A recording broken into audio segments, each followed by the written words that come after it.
village Perché-Sévenol, accroché au flanc de la vallée du Riotor, le village sévenol de Saint-Martial laisse découvrir des vestiges féodaux et une église du XIIe siècle.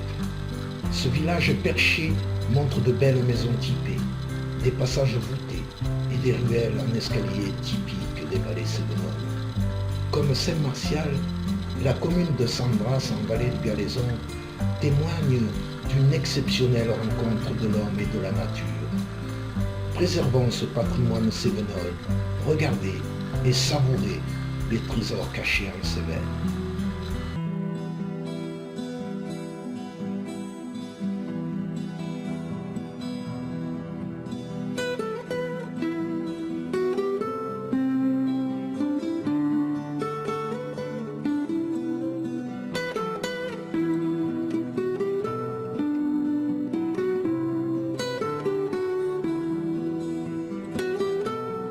C'était comment avant? C'était bien. On faisait des cabanes là, de partout derrière. D'ailleurs, ça a toujours été le coin, là-dessus. Ça a toujours été le coin des cabanes. Et ouais. Non, mais on s'emmerdait pas trop quand même. On s'occupait, moi je jouais beaucoup aux petites voitures. Je faisais beaucoup des jeux seuls en fait. Et l'isolation par rapport à Saint-Martial? Mais moi j'avais un vélo, et j'y allais très souvent. Ah oui. Ah ouais, moi l'été j'y allais. On faisait le tour de Saint-Martial comme des fadas. On se retrouvait une petite vanne et allez, on faisait les pires conneries aussi, mais bon. Et voilà, c'était un temps. Maintenant, c'est vrai que maintenant, tout va trop vite. Sans remarquer. Mais c'était une belle époque.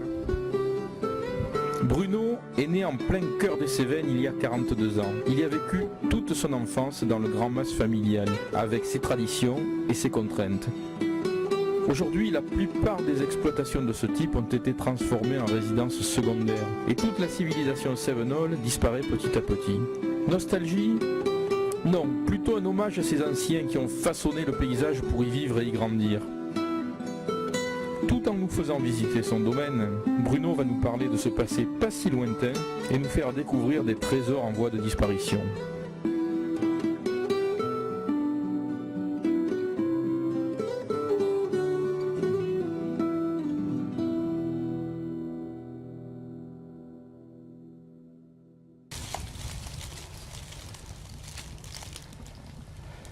En face, on a c'est un dretch, c'est-à-dire c'est un versant au couchant.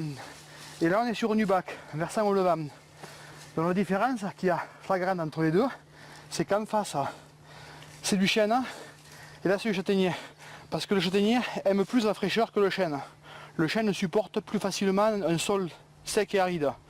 Enfin aride, c'est pas si aride que ça, mais bon. Tandis que le châtaignier, lui, il lui faut de la fraîcheur pour pousser. Donc, et là c'est une forêt qui n'a pas été plantée là par contre. Ça c'est un bois endémique, c'est-à-dire qui a toujours été là. Et là où on passera là, aux coulettes, en fait c'est une châtaignerie qui avait été plantée entièrement parce qu'il devait y avoir que du chêne. Ils avaient coupé les chênes, monté des murettes et planté des châtaigniers. Donc là c'est vrai qu'il y a du schiste, c'est plus logique de voir des châtaigniers, d'ailleurs il y en a un vieux spécimen que des chênes. Mais bon. Ça, en fait, c'est un vieux châtaignier qui a été greffé. Le trône d'origine, il est mort. Il est mort par le chancre, en fait. Et cette maladie, en fait, on la retrouve sur les jeunes pousses. Tu vois, ça, là, le bois, il est sain à ce niveau-là. C'est-à-dire qu'on voit bien qu'il n'y a pas d'altération, pas de... Et dès qu'on descend le long du tronc, où là, on le voit mieux sur celui-là, tu vois, celui-là, là, il est sain. Et dès qu'on arrive là, voilà, ce genre d'écorce qui se boursoufle, ça c'est le chancre. C'est-à-dire c'est une maladie qui part du pied, qui monte progressivement, qui affaiblit les branches et qui les fait crever. Il n'y a rien pour... Enfin, non, il n'y a pas de... Ça pour l'instant... de traitement Non. Le traitement, si, il y aurait un truc, c'est un truc de longue haleine, mais bon, il faudrait avoir passé sa vie à la consacrer à ça, quoi. Il faudrait tailler le bois mort, le racler. Une fois que ça c'est raclé, en fin de compte, il faut nettoyer les outils. Je veux dire, c'est presque du boulot de chirurgien, quoi. Et là, au niveau des racines, c'est bon. Il vivra toujours, il est bien enraciné. Et donc, quand le vieux tronc va tomber, ben, le renouveau, il est là, en fait. Hein. C'est des petits rejetons qui sortent. Ça grossit toujours, et puis ainsi de suite. Et puis, Et ça fait un arbre. et c'est le renouveau, et c'est la vie. Voilà, les vieux ils meurent, les jeunes poussent, et puis ainsi de suite, ainsi va la vie. C'est comme la vie. Et on remarque bien, il y a le châtaignier qui nous ressemble quelque part un peu, parce que bon, mais voilà, les grands-parents meurent et les jeunes poussent.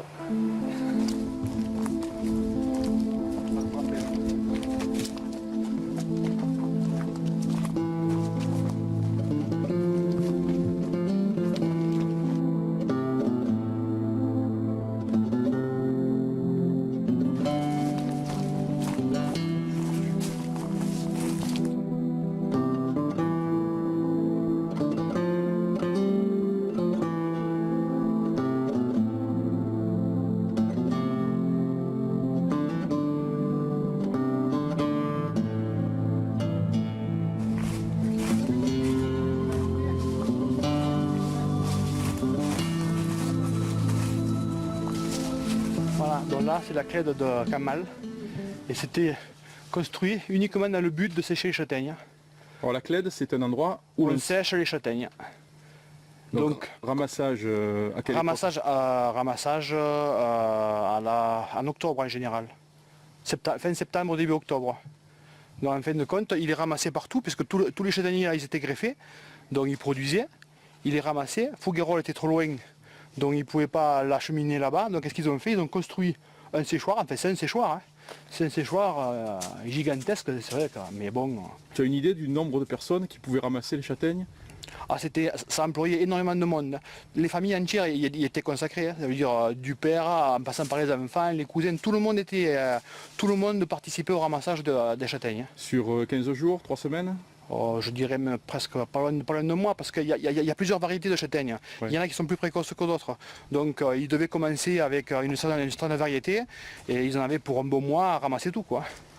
Et le but après de cette châtaigne, c'est quoi? Ben, c'était pour manger, hein, en fait, hein, parce que ça, c'était pour faire de la farine, pour les manger en soupe. Ils faisaient les blanchettes aussi, c'est-à-dire donc pour pouvoir les conserver, ils étaient obligés de les sécher pour enlever l'écorce, en fait. Donc pour les sécher, plutôt que de les mettre au soleil et qu'elles dorent la pilule, qu'est-ce qu'ils faisaient? Ils avaient construit des séchoirs à châtaignes comme ça. C'est-à-dire que c'est un bâtiment, il y avait un plancher mais qui était aéré, parce qu'en fait, ils mettaient des genres de petits liteaux, ou de petits chevrons, hein, qui laissaient passer l'équivalent d'un doigt, en fait. Donc par en dessus, dans une clé, on le voit, d'ailleurs on ira le voir après, il y a toujours une porte d'entrée, d'ailleurs elle est de ce côté-là. Et donc ils amenaient les châtaignes par là, ils les étalaient au premier niveau, et puis dessous, pendant un mois au moins, ils faisaient un feu continu. D'accord. Donc ils alimentaient, ils récupéraient le bois qui était aux alentours, les branches mortes des châtaigniers, Ouais. elles servaient à faire le feu. Ouais. Pendant un mois, ils séchaient. Après, ils récupéraient, ils montaient dessus avec des gros paniers en osier ou en châtaignier. Ils récupéraient tout ça. Et généralement, comme la route n'est pas loin, l'ancien chemin, ils venaient avec une charrette, ils venaient récupérer la récolte. Ouais. Ils l'amenaient à Fouguerolles. À Fouguerolles, ils avaient ce qu'on appelle les moulins à châtaignes. C'est-à-dire qu'ils versaient ça dans un genre de grand bac. Ouais. Et puis c'était un mécanisme comme un ventilateur, en fait. Et les châtaignes tombaient là-dessus, elles se cassaient sur les pales. Donc on récupérait dans le bas, on récupérait tout ce qui était écorce, tout ce qui était un petit peu, tous les résidus, en fait. Hein. Et les châtaignes donc sèches, le fruit, était récupéré de l'autre côté. Et donc ça, c'est ce qu'on appelle les blanchettes. Hein. C'est-à-dire qu'après, ils pouvaient les conserver de l'un sur l'autre. Hein. Et puis au cœur de l'hiver, qu'est-ce qu'ils faisaient? Ils ressortaient une poignée de blanchettes, hein. Ils les faisaient revenir dans de l'eau bouillante, et ils mettaient un petit peu de vin là-dessus, ça faisait leur soupe. C'est pour ça qu'on appelle le châtaignier. Badjanat. D'ailleurs, quand on parle du badjanat, c'est ça en fait, le badjanat. C'est la soupe de châtaigne. D'accord. Et c'est l'arbre à pain, c'est vraiment la base d'alimentation. Ah bien sûr, ça a été la base de l'alimentation des Cévenols pendant des décennies. Hein. Ça, c'est la construction typique de la région. C'est-à-dire qu'en façade, on a une pierre qui fait linteau, et à l'intérieur, des bouts de châtaignier qui avaient été coupés en bonne lune, en fin de compte, pour terminer le linteau. Donc on trouve ce genre de construction partout dans la région. Tous les linteaux sont bâtis de la même façon.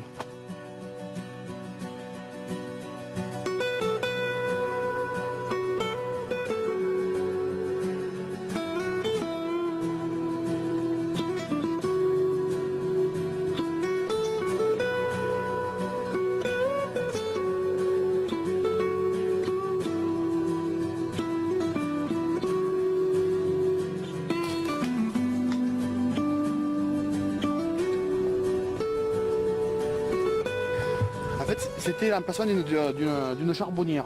Le charbonnage en Cévennes a surtout été utilisé pendant la Seconde Guerre mondiale. Et en fait, c'était pour faire fonctionner les gazogènes en fait. Ils avaient besoin de charbon de bois.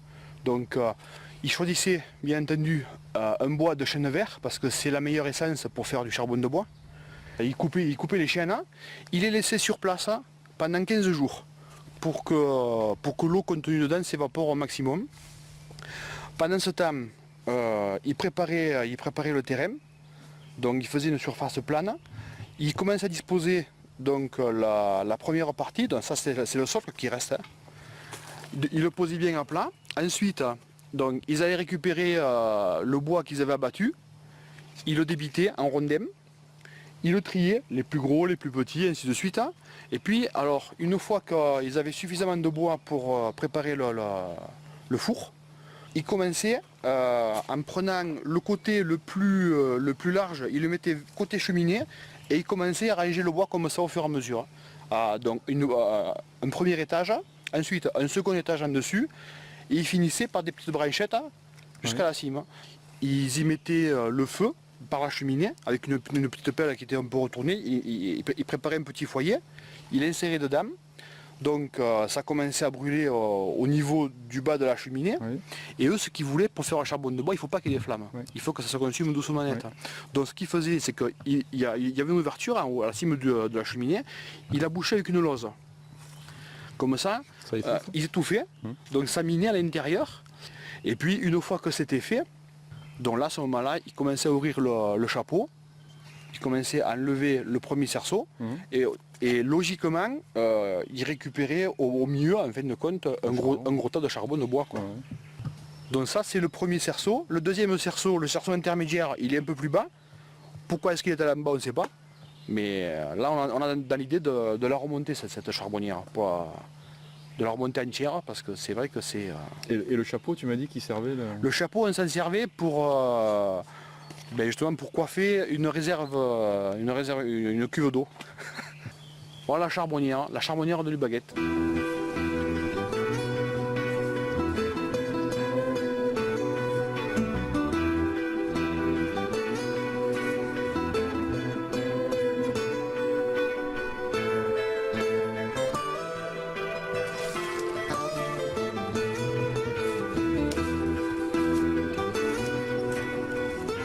Voilà, donc là, on a l'exemple type de la technique qu'utilisaient les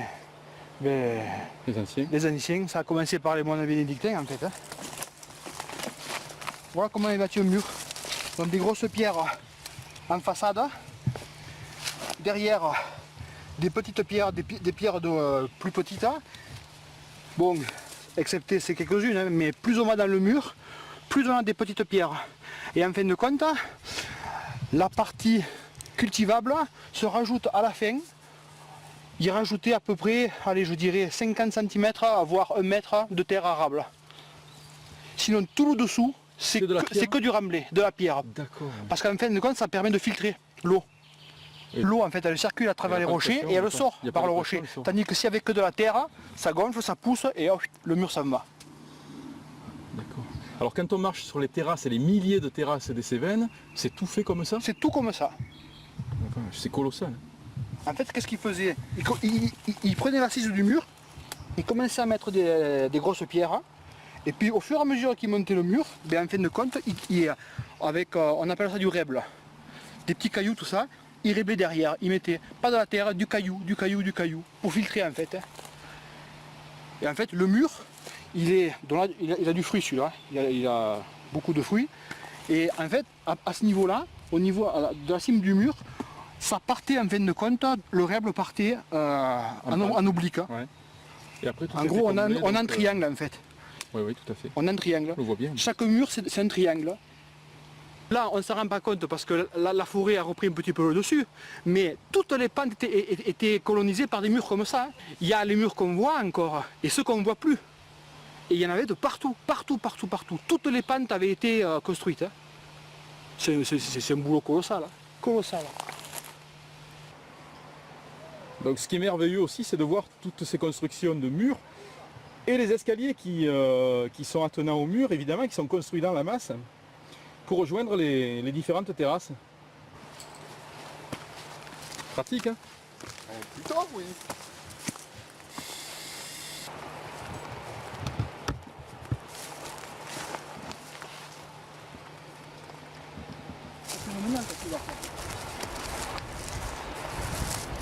Donc là, c'est un autre aspect de la culture sur Fouguerolles. C'est le même aspect, disons, pour les murs, mais c'est un autre aspect dans le paysage. C'est-à-dire que tu es en contact direct avec une grande pente, avec la vallée, avec le Riotor. Là, on est en contact, oui, oui. Là, c'est carrément une dalle. Le granit, le socle granitique sur lequel les Cévennes sont appuyées, là, on le touche du doigt, quoi. On est au granit pur, là. Et les anciens, toujours dans l'esprit de culture, Ben avec voilà. des murs partout ici. Bien sûr, aussi. bien sûr. Et là, je veux dire, c'est un endroit qui est assez magique, parce que quand on voit qu'ils ont fait ne serait-ce qu'un mètre de mur, mais quand on voit où appuie le mur, c'est quelque chose de... On se demande comment ils arrivent à faire tenir des murs là. Mais la technique est identique.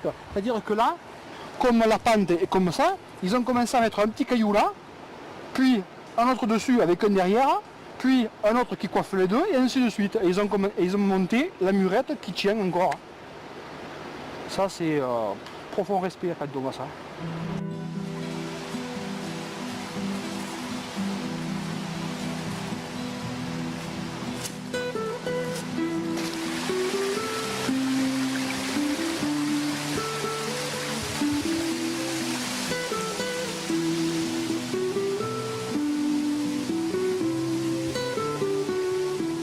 Et la gestion de l'eau, Bruno?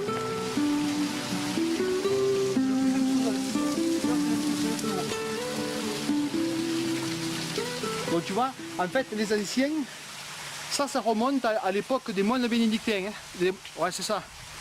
Parce qu'en fin de compte, quand ils sont arrivés en Cévennes, c'était entre le 4e et le 6e siècle, un paquet d'années, ils ont eu un double but.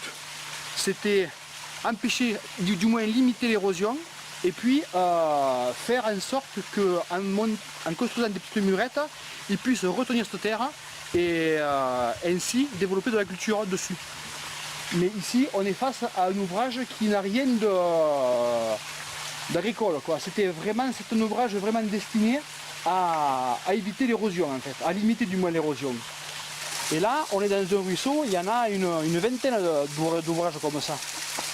Et beaucoup de petits ruisseaux possèdent ce genre d'ouvrages.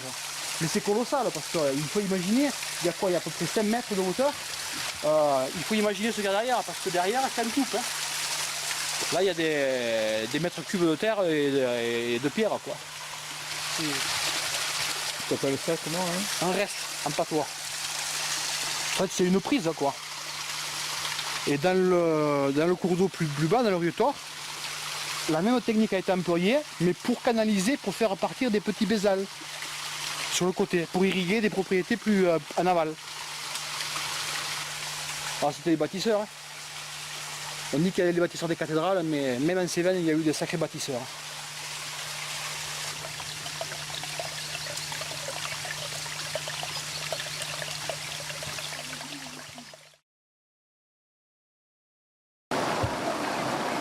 L'autre aspect de la domestication de la nature en Cévennes, c'est la maîtrise de l'eau.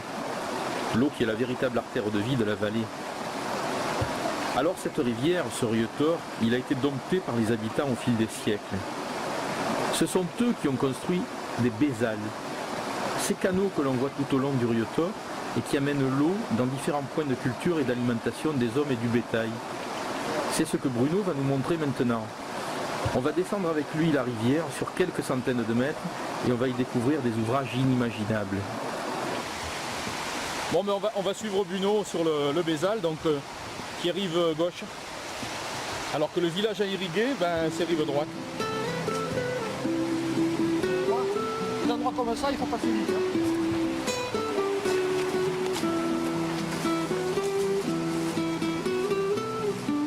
Là, on surplombe de dizaines de mètres la rivière.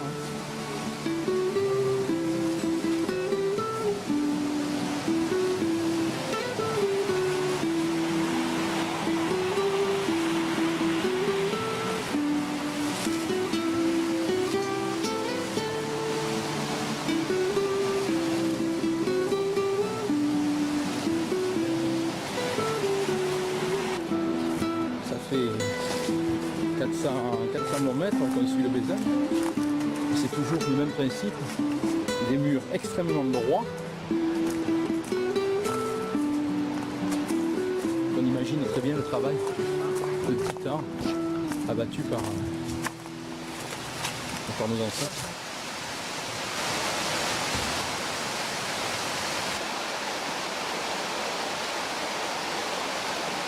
Alors on arrive à un endroit vraiment spécifique là, de la balade et de l'irrigation. Ouais. Le pont de Gorga qui a été construit en même temps que la Prisa, en même temps donc, que le Bézal. Et en fait, s'il a été construit, c'est parce que quand ils ont sondé un petit peu le terrain, qu'ils ont regardé un petit peu la typologie du terrain, ils ont préféré partir de ce côté-là pour faire le Bézal, qui c'était beaucoup plus facile pour eux. Mais comme la propriété à irriguer est rive droite, ben à un moment donné, ils n'ont pas eu d'autre choix que de faire un pont. Et pas n'importe quel pont, puisque c'est, moi j'appelais ça notre petit pont du Gard, parce qu'il y a une première arche principale, surmontée de deux autres arches, et il y avait donc le Bézal qui passait en haut. Donc c'est vraiment la même construction, le même type de construction. Et ça date de quand ça? Bah ça c'est pas forcément les moines bénédictins qui l'ont construit, c'est plutôt les générations après, quand ils ont commencé à s'installer, à exploiter les propriétés, ils avaient besoin d'eau et donc ils se sont rendus compte que la meilleure façon pour exploiter l'eau c'était de la faire revenir d'un peu plus haut. D'accord. Mais bon là c'est un ouvrage titanesque quoi, je veux dire, c'est arriver à faire ce pont là. Ils n'ont pas dû faire ça en une journée quoi. Non, je pense. Il y a quelques années debout à mon avis. Mais bon, il est malheureusement bien malade.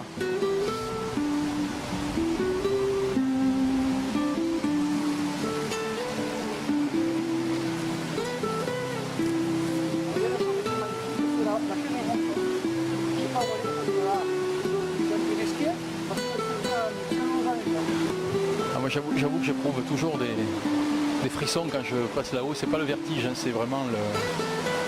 Ça fait combien de temps qu'on le connaît? Une dizaine d'années. C'est merveilleux.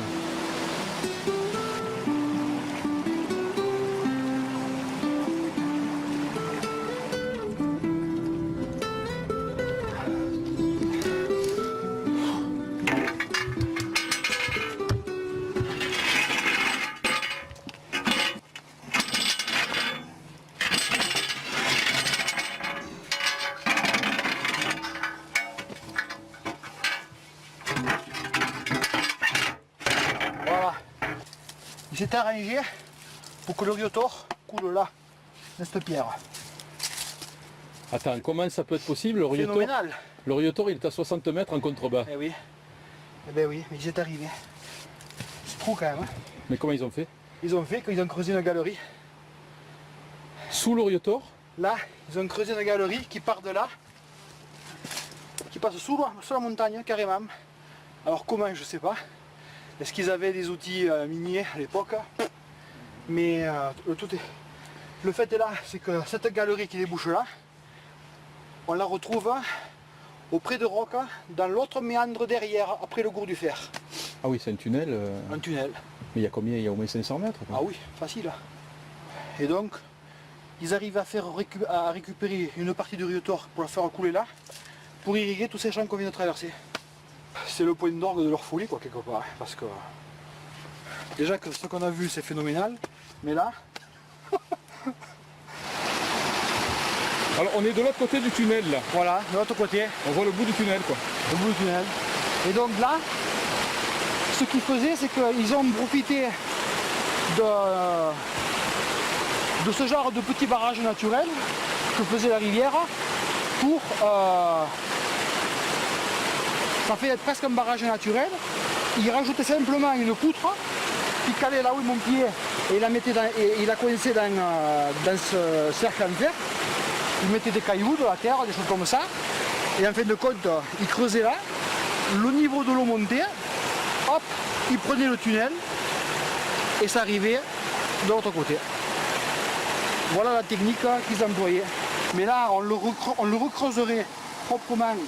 Je pense qu'il faudrait baisser facilement, pas d'un bon mètre, mais presque. Et refaire le barrage, on aurait de nouveau de l'eau de l'autre côté, c'est sûr.